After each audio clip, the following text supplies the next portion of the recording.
My brothers and sisters in Christ, today's gospel passage is one of two stories in the gospels that involve danger on the water.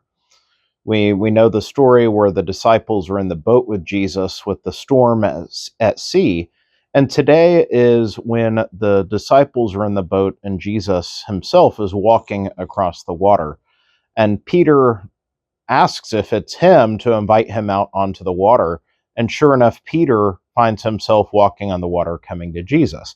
But as the story account goes, Peter then begins to notice the wave and the wind, that the storms, and begins to sink and drown until Jesus saves him and asks why he had such little faith.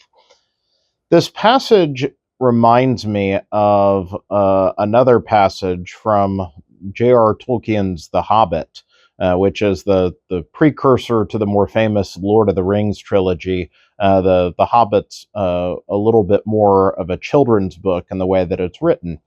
But there is a particular chapter in this story when the traveling party of heroes comes to the dark and evil forest known as the Mirkwood, and the mentor, Gandalf the Wizard, tells them he has to leave them, but that they can make their way through the forest and they'll be safe as long as they don't leave the path.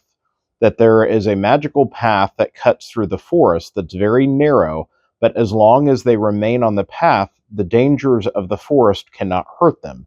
But if they leave the path, the forest will almost certainly devour them and they will never be found again. And so this contrast is offered between the safety of this tiny, narrow path and the almost certain doom that lies for anyone that strays off of that path. And so as it goes on, the tension ratchets up because while it's difficult, they're able to stay on the path, but all kinds of things, of course, tempt them off. Not only the things they see in the trees, their hunger, a trial with needing to get a boat, all these various things.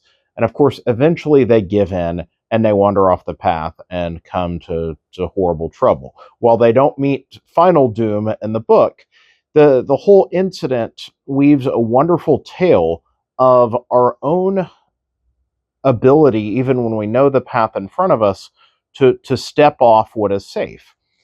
For the case of Peter, who stands in for any of us in the path of faith, Jesus, his eyes are locked on gaze. He's in wonderment as Jesus walks on the water. And when Jesus invites him out, Peter himself, with the help of Jesus, is walking on water, doing what a human being should not be able to do. But he's responding to the invitation of Jesus. But it's only when he takes his gaze off of Jesus and begins to focus on the dangerous things around him that he begins to sink. This is a reminder to us of the importance of keeping our gaze fixed on Jesus.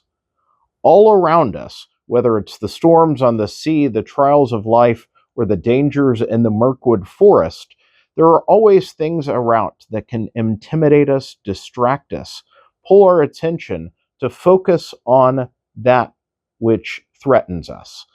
Yesterday at Mass, I spoke of the episode with the multiplication of the loaves and fishes in conjunction with the manna about God's wonderful provision. But instead of focusing on his provision, on his sufficiency for us, we always focus on the lack. We ignore that God is enough for us, and we focus on what we perceive to be what is lacking.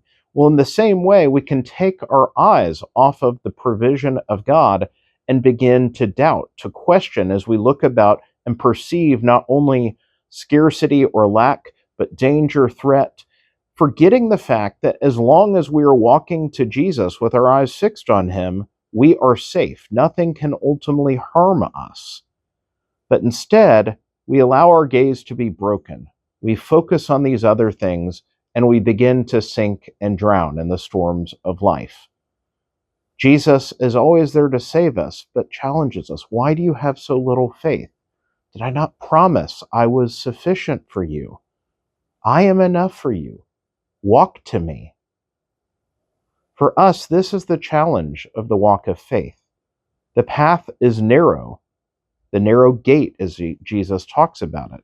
There is the narrow path through the storms, through the forest. We must simply walk it to Jesus. Ignore the noise, ignore the storms, ignore what we perceive as lack, and know that we are safe in Him, and He is enough for us. May God bless you all.